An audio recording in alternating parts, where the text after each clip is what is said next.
Good morning, students. 8th class. Today's topic is plastics. Third chapter का second part है ये। Plastics के बारे में हम सब जानते हैं। हमारे डेली यूज़ में जितनी भी चीज़ें आती हैं उनमें से ज़्यादातर चीज़ें प्लास्टिक से बनी होती है। जैसे नॉर्मली सुबह हम जब ब्रश करते हैं तो ब्रश एक प्लास्टिक से बना हुआ है। टूथपेस्ट की बॉटल प्लास्टिक की बनी हुई है। जिस रैक में हम लोग सोप वगैरह रख रहे हैं वो प्लास्टिक से बनी होती है। या फिर जिन कंटेनर से हम चाय दूध इसके मटेरियल्स रखते हैं वो भी ज़्यादातर प्लास्टिक्स के बने होते हैं। तो कुल मिलाकर जितने भी रैपिंग बैग्स या फिर फूड जिन चीज़ों में पैक होके आता है वो सब कंटेनर्स भी प्लास्टिक के बने होते हैं।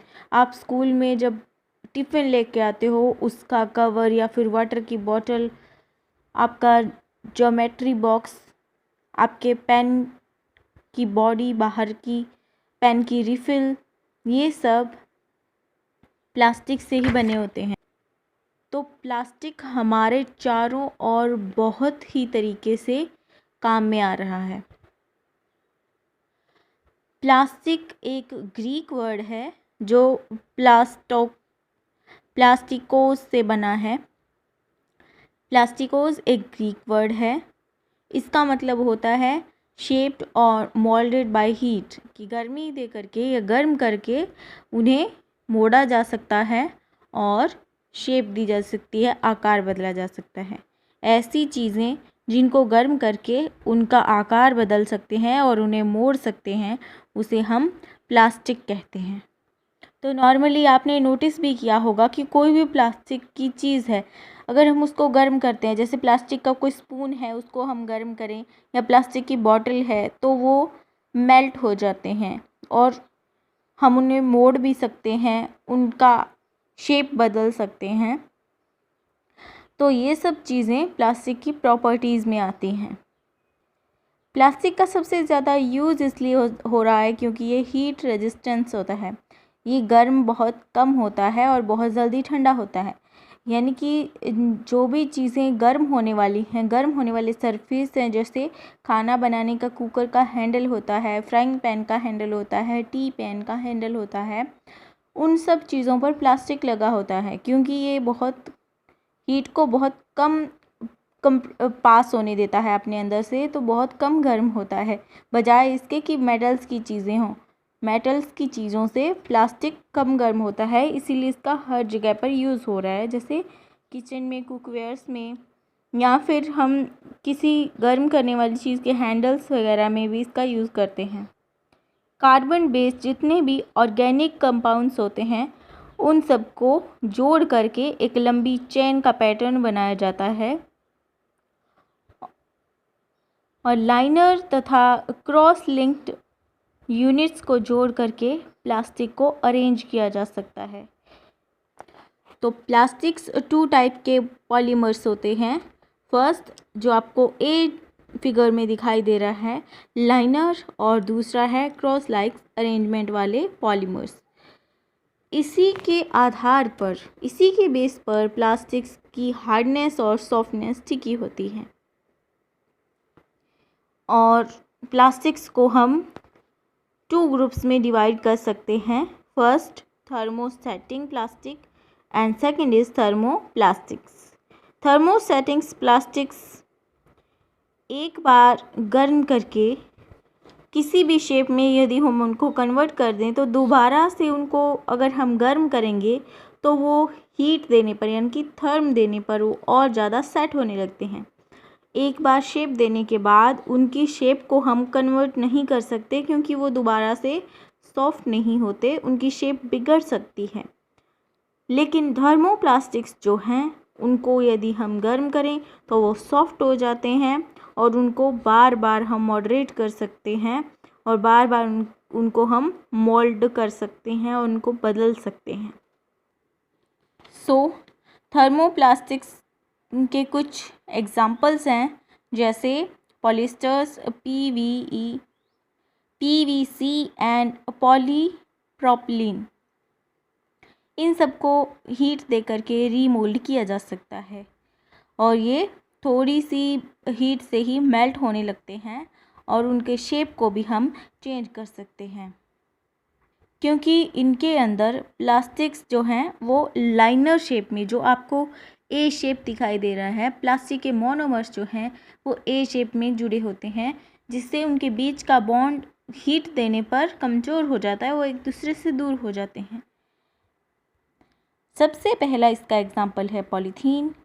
पॉली प्लस एथीन, यानी कि ये एथीन गैस के पॉलीमराइजेशन से बनती है और ये बायोडिग्रेडेबल नहीं है।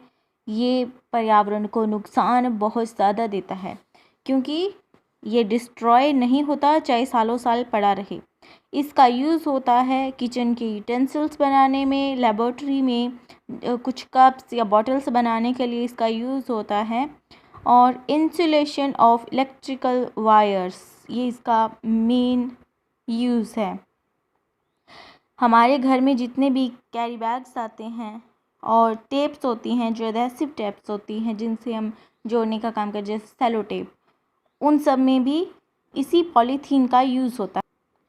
एंटी कॉरोजन कोटिंग यदि हमें किसी चीज़ पर करनी है तो वहाँ पर हम पॉलीथीन का यूज़ कर सकते हैं। Second type of thermoplastic is PVC, polyvinyl chloride.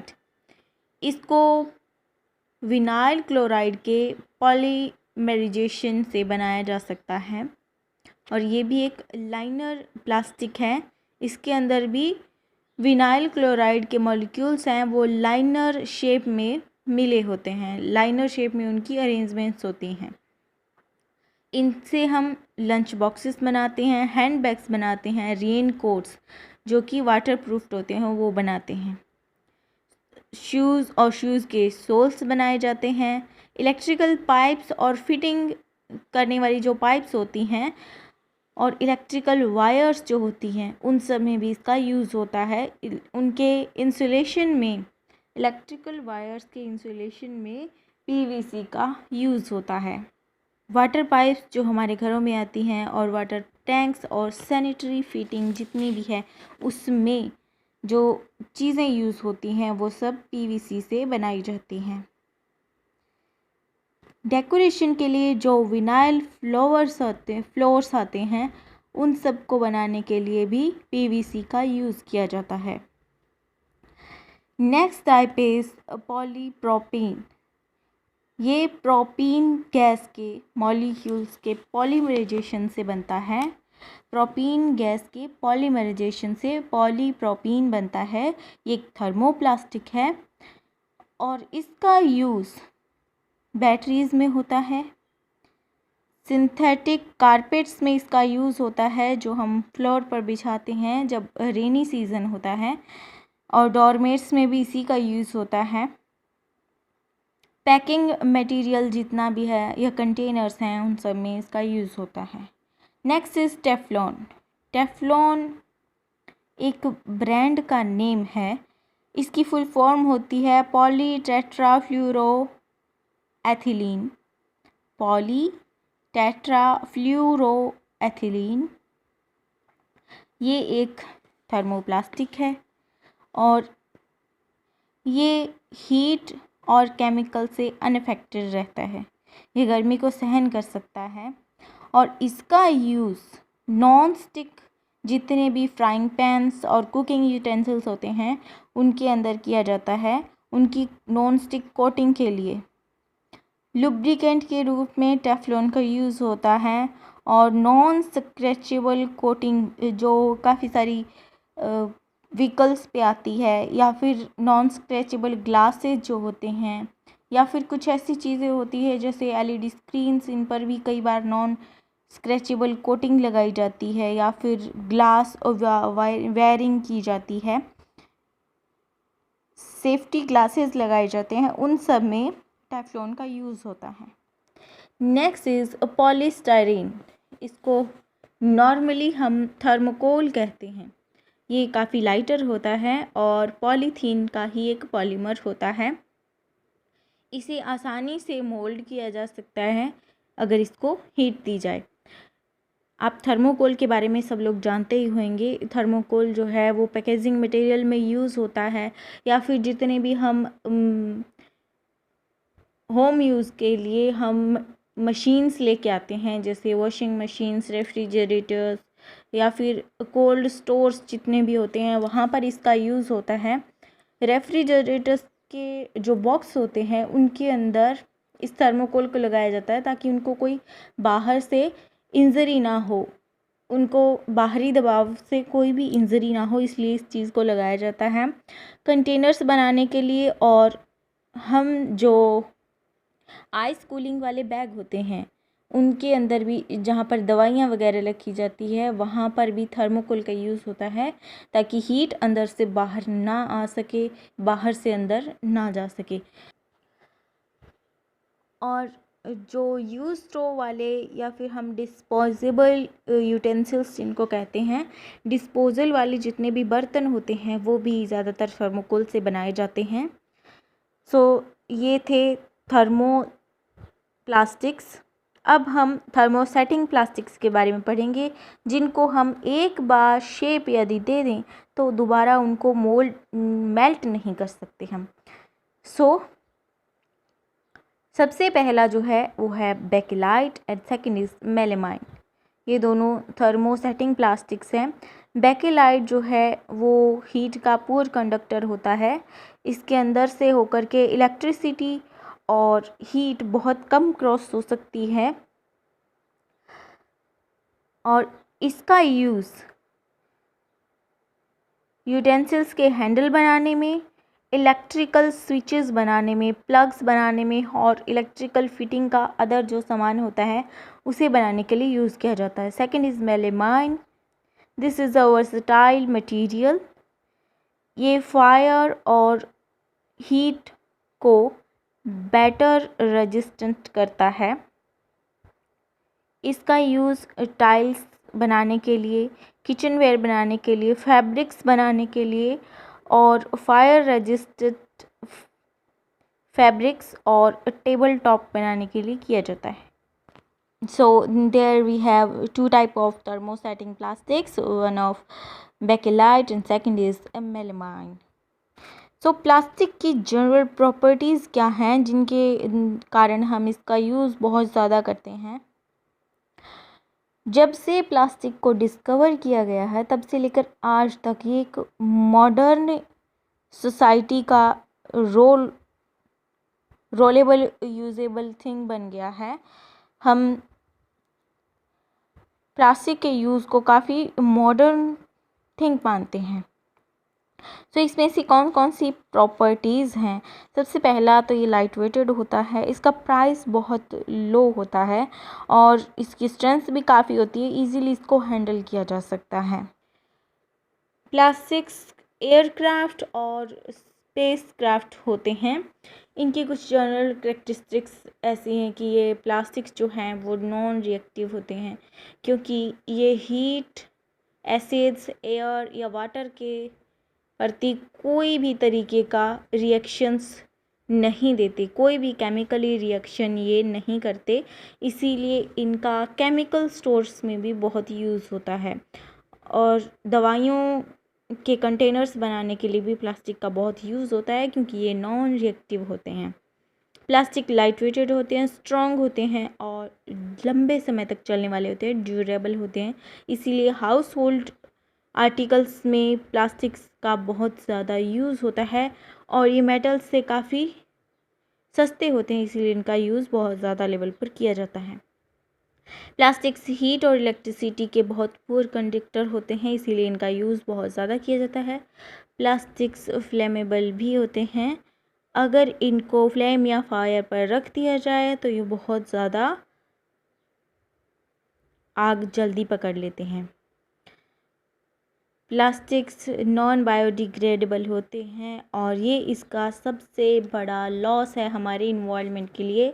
इनको चाहे आप सालों साल मिट्टी के अंदर दबा के रख दो, ये गलेंगे नहीं, ये डिस्ट्रॉय नहीं होते हैं।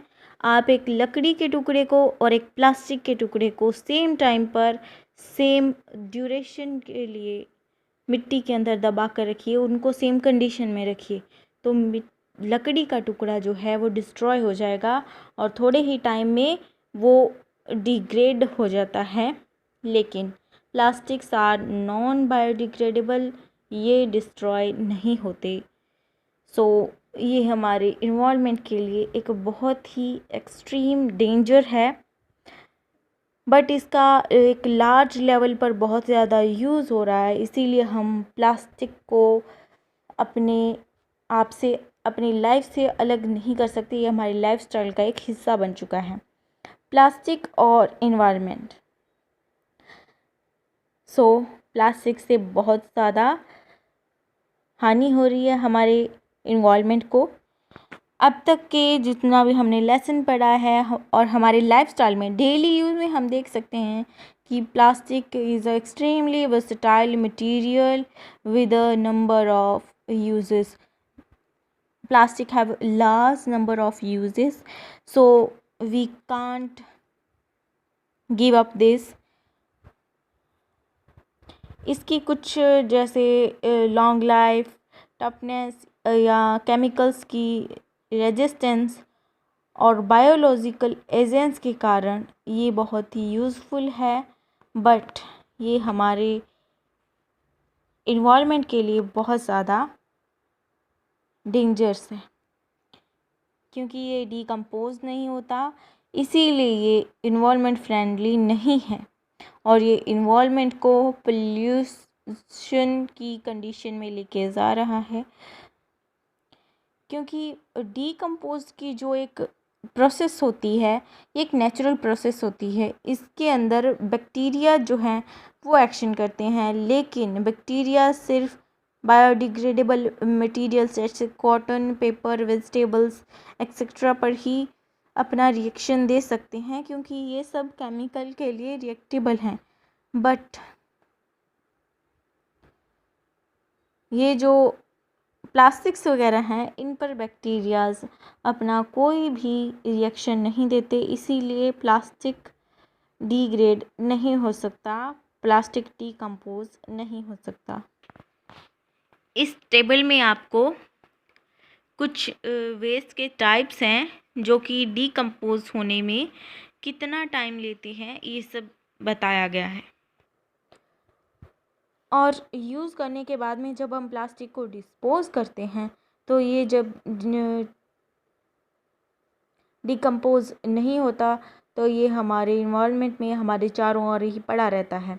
बट कुछ ऐसी चीज़ें हैं जिनका यूज़ करके हम प्लास्टिक के यूज़ को बहुत कम कर सकते हैं, जैसे कि हम गार्बेज में हम प्लास्टिक को ना फेंकें और बाकी सारे मटेरियल्स जो हैं, जैसे हमारे घर का जितना कचरा जाता है, हमारे जो डस्टबिन्स होते हैं उनके अंदर क्या किया जाता है, गार्बेज के लिए बैग्स बनाए जाते हैं, प्लास्टिक बैग्स बनाए जाते हैं। तो इन सब को प्लास्टिक बैग्स में ना रख के जूट और सम क्लॉथ के बैग्स बना लिए जाएं, या फिर नॉर्मली ही हम इस कचरे को एक गड्ढे के अंदर दबा दें तो ये वहीं पर डिकम्पोज हो जाएगा। और जब हम शॉपिंग करते हैं तब हम इन प्लास्टिक बैग्स का, प्लास्टिक कैरी बैग्स का यूज़ ना करें, इसकी जगह पर हम क्लॉथ बैग्स का हम शॉपिंग बैग्स के रूप में यूज़ करें। प्लास्टिक को जलाएं तो कभी भी नहीं। प्लास्टिक वेस्ट जो है उसकी बर्निंग को हमेशा अवॉइड करना चाहिए, उसको कभी भी नहीं जलाना चाहिए, क्योंकि इनमें से जो स्मोक निकलता है दिस इज़ वेरी पॉइजनस और ये हमारे लिए, हमारे इन्वायरमेंट के लिए बहुत ज़्यादा हार्मफुल होता है। जहाँ तक हो सके इसको रीयूज़ या रिसाइकिल करने का प्रयास करें। जैसे प्लास्टिक की बॉटल्स होती हैं उनका हम किसी अदर जगह पर यूज़ कर सकते हैं। जैसे हमारे घर में जब कोल्ड ड्रिंक आता है तो उनकी जो एम्प्टी बॉटल्स होती हैं उनका हम कोई किचन के अंदर यूटेंसिल बना करके, या फिर हमारे गार्डन को सजाने के लिए, या फिर वाटरिंग के लिए हम अपने गार्डन में जो फाउंटेन्स या फिर स्प्रिंकल्स यूज़ करते हैं वो बनाने के लिए हम प्लास्टिक बॉटल्स का यूज़ कर लें। हमारे घर के डेकोरेशन के लिए हम इन सब प्लास्टिक चीज़ों का जो एक बार हमारे घर में आ गए उनका हम बार बार यूज़ करते रहें, क्राफ्ट्स बनाने के लिए हम उनका यूज़ कर रहे हैं, तो बहुत अच्छी बात है। क्योंकि प्लास्टिक हमारे डेली यूज़ के लिए, हमारे डोमेस्टिकली बहुत ज़्यादा डिमांडेबल चीज़ है, तो हम इससे बिल्कुल दूर नहीं हो सकते। हम इसका यूज़ धीरे धीरे घटा सकते हैं। जहाँ तक हो सके शॉपिंग बैग्स, प्लास्टिक बॉटल्स और कंटेनर्स का यूज़ सबसे कम करें।